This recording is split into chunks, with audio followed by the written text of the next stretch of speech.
Hi friends, welcome to the mega web development series. तो ये हमारा CSS का पहला लेक्चर है। इसमें हम लोग CSS का पूरा इंट्रोडक्शन देखने वाले हैं। लाइक CSS क्या होती है, CSS को हम लोग कैसे यूज करते हैं, CSS कैसे वर्क करता है, CSS कितने तरीकों से हम लोग अपने HTML डॉक्यूमेंट में यूज कर सकते हैं। ये सारी बातें मैं आपको इस वीडियो में बताने वाला हूँ। लेकिन उसके पहले आपको बता दूं, ये हमारा डे 15 है मेगा वेब डेवलपमेंट सीरीज का। मैंने इसके पहले HTML का फुल कोर्स आपको दे रखा है। आप लोग जाके डिस्क्रिप्शन में दिए गए लिंक से प्लेलिस्ट एक्सेस कर लो और आपको वहां पे सारे वीडियोस मिल जाएंगे। आप लोग इजीली वहां पे एक्सेस करके ले सकते हो, डाउनलोड करके देख लो। ठीक है, HTML सीखो मैंने एक प्रोजेक्ट भी कराया आपको, तो आप लोग वहां पे देख सकते हो। इस कोर्स को कंप्लीट करने के बाद हम लोग HTML CSS की मदद से कुछ वेबसाइट्स के क्लोन बनाएंगे, साथ में हम लोग कुछ और अपने वेबसाइट्स को बनाएंगे, like e-commerce website, food delivery website, इस तरीके से।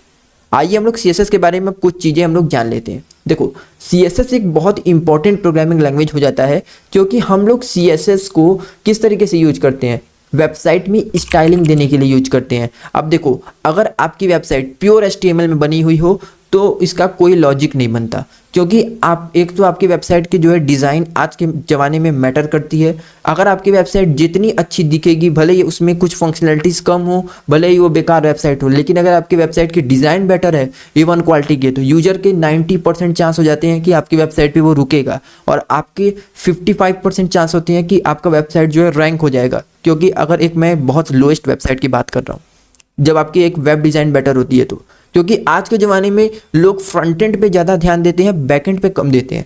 ये बात आपको ध्यान रखनी है। तो आप अपने वेबसाइट को जितना अच्छा दिखा सकते हो, उतना अच्छा आप लोग यूज़र की रिटेंशन को गेन कर सकते हो, और जैसे यूज़र की रिटेंशन गेन हो जाएगी तो आपको काफ़ी ज़्यादा फ़ायदा होता है। तो हम लोग CSS का जो यूज करते हैं अपने वेबसाइट में स्टाइलिंग देने के लिए यूज करते हैं। इसको एक एनालॉजी के साथ मैं समझाता हूँ। जैसे HTML होती है, वो किसी वेबसाइट की लेआउट होती है। आपने ये एनालॉजी सुना भी होगा। जैसे हमारी जो शरीर है उसमें बेस क्या है, स्केलेटन है ना। तो वैसे ही किसी भी वेबसाइट का स्केलेटन क्या होता है, HTML होता है। ठीक है, अब देखो, अब खाली एक कंकाल होगा तो आपको अच्छा नहीं लगेगा। उसके ऊपर क्या है, स्किन है ना, ये स्किन है ना। तो स्किन है, जो ये स्किन है वो क्या है, वो CSS है। वैसे ही हमारे वेबसाइट में जो उसकी मार्जिन है, कलर्स है, पैडिंग है, ट्रांजिशंस है, इफेक्ट है, वो सारी चीज़ें क्या है, वो सारी हमारी वेबसाइट की CSS है, स्किन है, सुंदरता है। ठीक है, और जो जावास्क्रिप्ट होता है वो क्या करता है काम, वो ब्रेन होता है वेबसाइट का, लॉजिक बिल्डिंग के काम में आता है, ये होता है। ठीक है, तो आपको आई होप ये एनालॉजी समझ में आया होगा। अब हम लोग बात करते हैं इस पूरे वीडियो में कौन से टॉपिक्स को हम लोग एक्सप्लोर करेंगे। ये सारे टॉपिक्स जो आपको दिख रहे हैं, ये सारे टॉपिक्स हम लोग इस वीडियो में एक्सप्लोर करने वाले हैं, और इनको हम लोग बिल्कुल ध्यान से समझेंगे, ताकि हम लोग जो है अपने वेब डिज़ाइन को काफ़ी ज़्यादा बेटर कर सकें। तो आइए हम लोग इसको सीखना स्टार्ट करते हैं।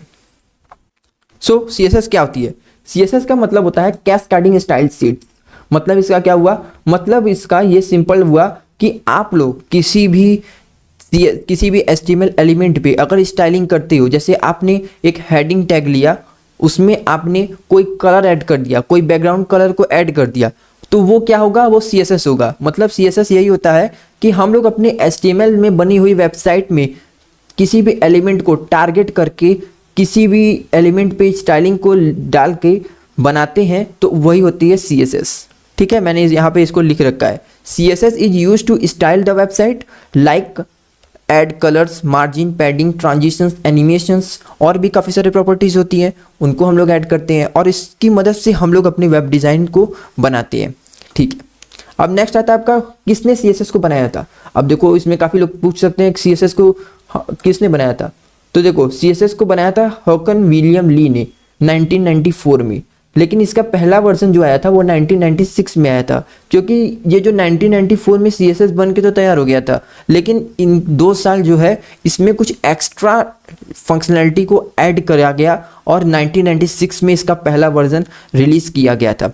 ठीक है, तो अगर आपका जो है इंटरव्यूअर पूछे कि CSS को किसने बनाया था, तो आप लोग सिंपली बोल सकते हो हैकन विलियम ली ने बनाया था 1994 में, लेकिन इसका पहला वर्जन जो आया था वो 1996 में आया था। इस बात को आप लोग ध्यान देना। He wanted to make an easier way to control how web pages looked, separating the HTML content from the design CSS। देखो, वो बेसिकली ये CSS को बना के वो देखना चाह रहे थे कि कितना आसान हो सकता है हम लोग किसी भी वेबसाइट के लेआउट को कंट्रोल कर सकें, किसी वेबसाइट के जो एक बेसिक लेआउट होती है, जो स्ट्रक्चर होती है, उसको कंट्रोल कर सके, वो भी एक सेपरेट HTML डॉक्यूमेंट में। ठीक है, जैसे मैंने लिखा ना, separating the HTML document from the CSS design.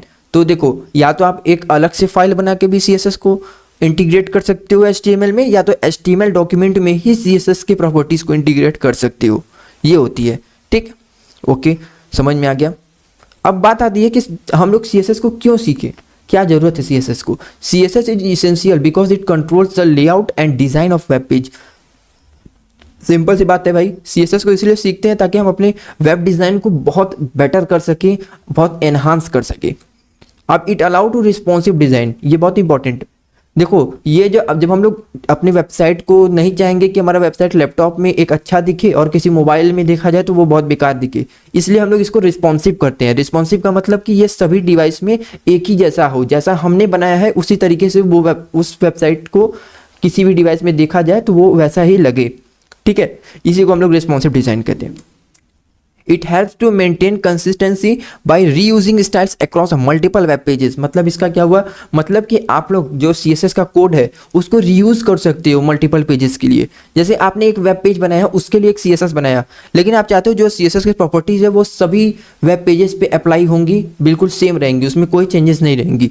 तो आप लोग CSS का कोड जो है वो मल्टीपल वेब पेजेस के लिए इजीली यूज कर सकती हो। हम लोग यूज करके भी देखेंगे जब हम लोग आगे बढ़ते जाएंगे, जब हम लोग प्रोजेक्ट करेंगे या फिर जब हम लोग सीख रहे होंगे, तो ये सारी बातें को हम लोग सीखेंगे। अभी के लिए आप समझ लो कि ये जो CSS है इसका कोड आप लोग रीयूज कर सकते हो मल्टीपल पेजेस के लिए। ठीक है, ओके।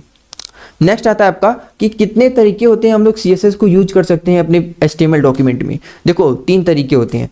पहला होता है इनलाइन CSS, दूसरा होता है इंटरनल CSS, तीसरा होता है एक्सटर्नल CSS। तो आइए हम लोग इसको सीखते हैं किस प्रकार से हम लोग इन तीनों का यूज करते हैं। तो मैंने यहाँ पे आ चुके हैं हम लोग यहाँ पे विजुअल स्टूडियो कोड में।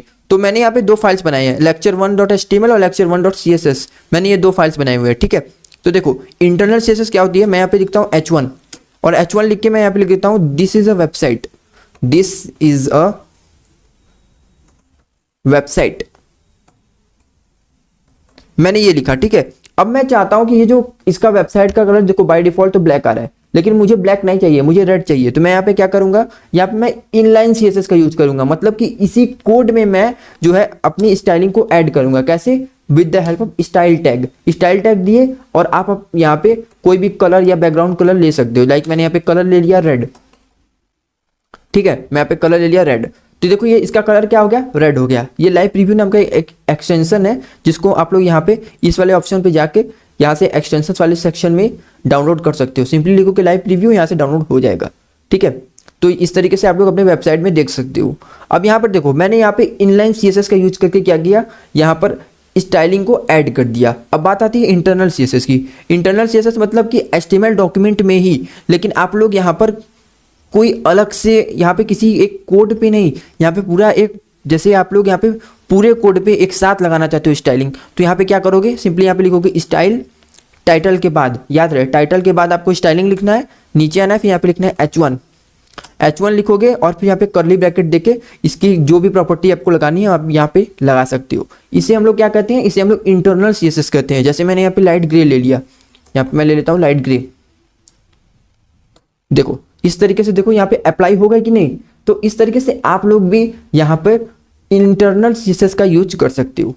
तो ये हो गई, ये इनलाइन CSS क्या होती है, किसी भी कोड में हम लोग स्टाइल जब देते हैं तो उसको हम लोग क्या कहते हैं, इनलाइन CSS। और जब हम लोग यहाँ पे HTML डॉक्यूमेंट के अंदर देते हैं तब हम लोग इसको इंटरनल CSS कहते हैं। तो यहाँ पे इस बात को आप लोग बिल्कुल ध्यान से देना।